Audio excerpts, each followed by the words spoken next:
the age of silicon and the global network that connects everything. The appearance of technology in the vast universe was unique and indistinct. A shapeless and confused mass of elementary data, borderless and timeless.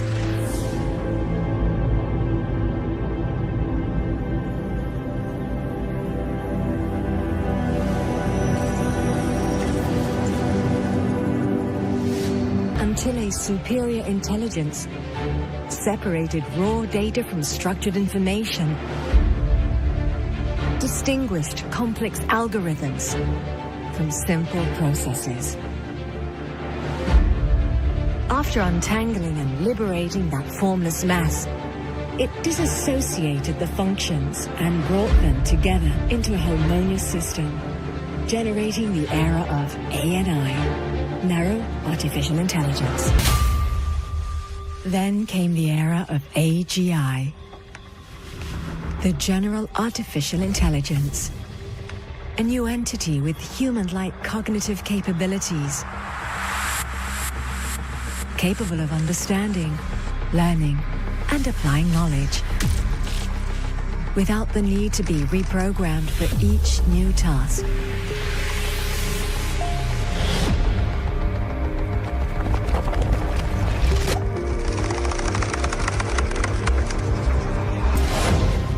In this technological renaissance, possibilities multiplied, and with them, men's hope for a better future, shaped by shared intelligence and wisdom. Then will come the age of ASI, Artificial Superintelligence, a sublime and transcendent entity whose mind and ability will surpass the humans.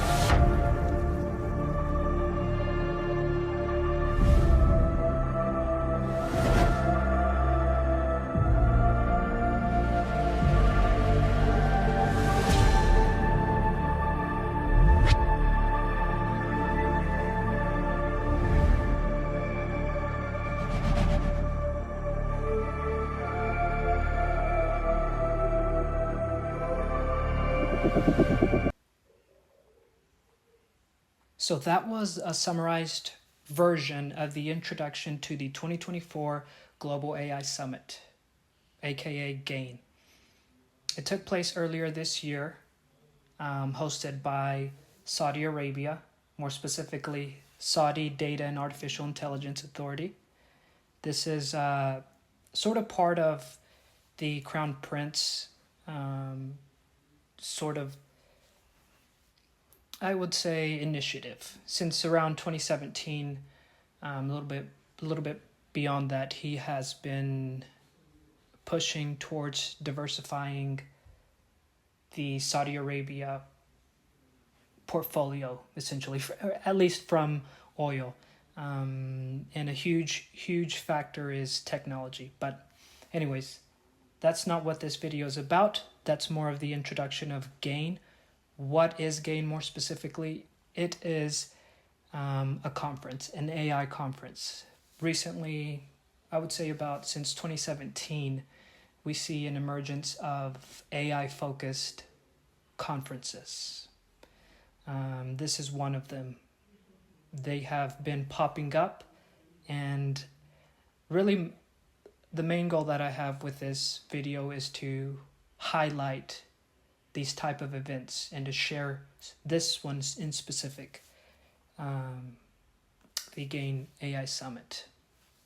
There were major companies, major contributors, including NVIDIA, Google Cloud, Microsoft, Oracle, Dell Technology, BCG, etc.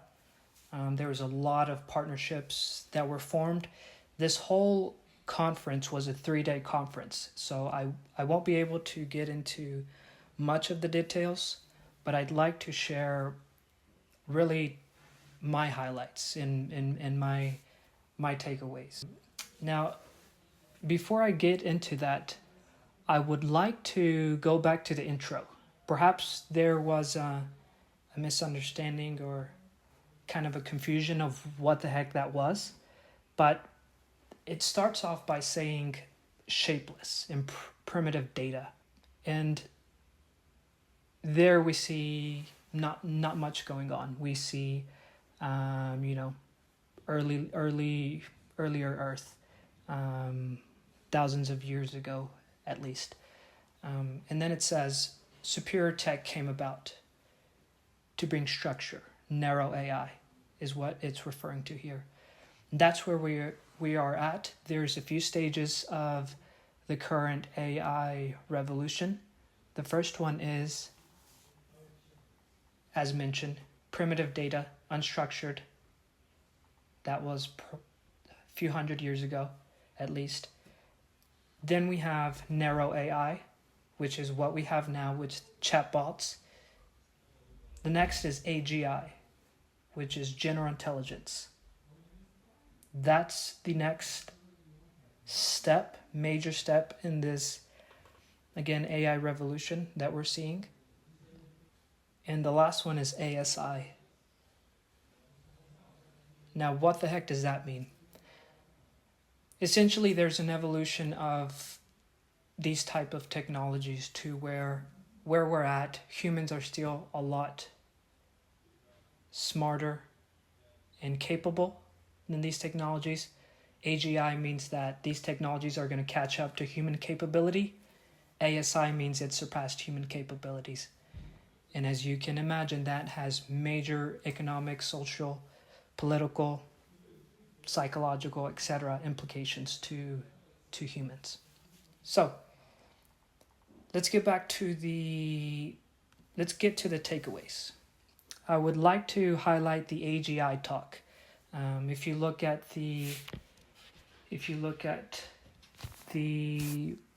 program, you have hour 10:40 to 11.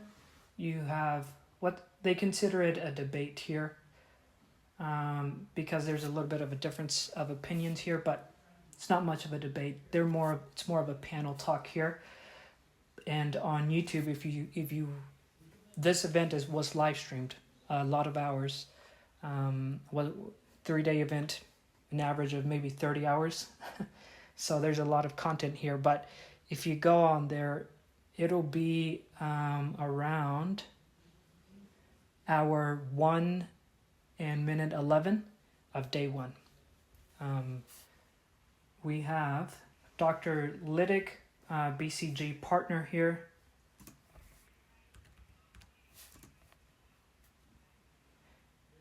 We have here Antoine, Alpha Intelligence Capital, helped with the development of Siri. This is Dr. C.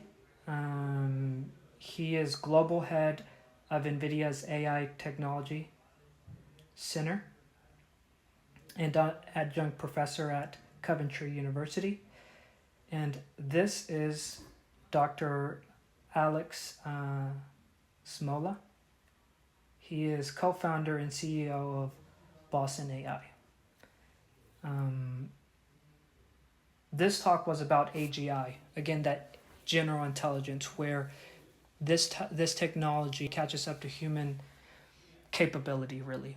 In this talk, Dr. C says that because there's differences of opinions of what AGI is, but he defines it as a machine that can do general. Things. Right now, it's narrow, meaning that if you go to ChatGPT, it is one-dimensional, versus humans, they can do a lot more than simply chat. They can adjust to various stimuli.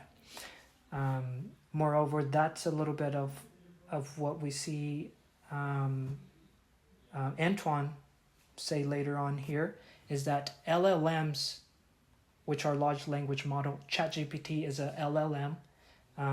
He states that LLMs, what path are we going to take to AGI? They say that it's going to be a mix of technologies, not just one.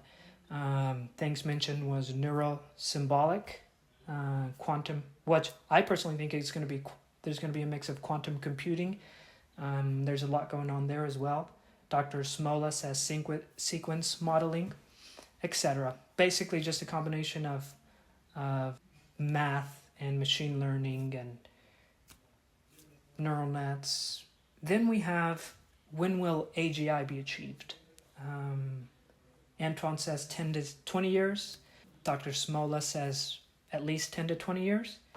And Dr. C has a little bit more of a unique answer, which he says, yes, 80% may be achieved within the decade, but the last 20%, he didn't give a date.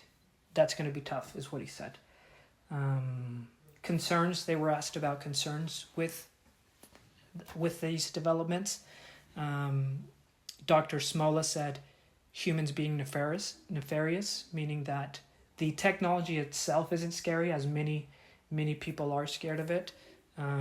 What is scary is the human nature applied to them, meaning that he stated that specifically misinformation, PhDs have the ability to cause havoc there. And Dr. C said, when AGI is achieved, if and when AGI is achieved, some say that AGI will never be achieved. If and when it's achieved, his fear is that humans will stop thinking critically. They will simply rely on it, and that doesn't seem to be a good ordeal there. I would like to bring in a third voice here, because these guys were a little bit optimistic, or more optimistic than some folks, specifically Geoffrey Hinton. MIT, throughout this year and even last year, has spoken to him. And what we see is that Geoffrey Hinton he has at least shown clear signs of concern and doomerism, which means that he's not very optimistic about these AI developments, specifically where it's heading and how capable these tools are. Now, why do I bring him up and why is he important? He's important because he's considered the godfather of AI, meaning that he had a major contribution to these developments. Moreover, he just won the Nobel Prize this year. And so if he's concerned about it, that's something to note there. The next thing that I want to talk about in the program, it is called, on day 3, we have a fork in the road. Sovereign AI versus global innovation. It is on, if you go to YouTube on day 3 of the live stream, it is on hour 4, minute 47. It's where it starts. There's a conversation between Craig Smith, former New York Times correspondent and journalist. Currently, he's the host of. Currently, Craig is the host of Eye on AI, and he has a conversation with Dr. Miller. They talk about semiconductors. They primarily focus on Dr. Miller wrote a book titled Chip War. And they talk about this war, meaning that there's a race to AI dominance right now. What they mention is that the U.S. is dominating currently, and there's a lot going on. But what I'd like to highlight is that AI is powered and driven by semiconductors. And there's a company called TSMC, which stands for Taiwan Semiconductor Manufacturing Company. And they are currently producing 99% of the advanced GPU chips. Now, what does that mean? That means that the backbone of advanced AI is being produced by one company, Taiwan. Now, if you know a little bit about the geopolitical standing and status of Taiwan, you know that there's some tension there with China and the U.S. So this really raises the stakes for that tension. Moreover, we see that the U.S. has put a lot of restrictions on what China can can import essentially from NVIDIA and TSMC. And so that's something to really note. And the last little thing that I want to highlight in for this talk is Alex he's a senior contributor to at CIGI, which stands for Center for International Governance Innovation. It's a Canadian think tank. He wrote an article titled, in the title it said China's playing catch up. And he concludes by saying, I quote, "That means China will likely continue to double down on homegrown innovation in chip, equipment, and manufacturing as best it can. In the meantime, the West's lead seems insurmountable as long as China remains isolated from the global semiconductor ecosystem." What does he mean by isolated? Again, sanctions and limitations that the U.S. has put on certain technologies. Semiconductors, lithography, machines, which is how they're generated, etc. So, there's a lot going on. There's a lot to take in. I encourage you to check this conference out, to maybe listen to it as you're running some errands or whatnot, but I think that most people aren't aware of these developments, and moreover, they're not aware of the impact of them or the type of magnitude that's involved here. Again, if we're talking AGI, ASI, that means major implications in terms of economics, in terms of individualism, in terms of privacy, finances. There's already talk about globalism and moreover UBI, Universal Basic Income. And so this to me seems to be a 50-year development plus. A lot of people think it's much sooner than that. Time will tell. But in the meantime, I think it is fair and wise to keep up with these developments.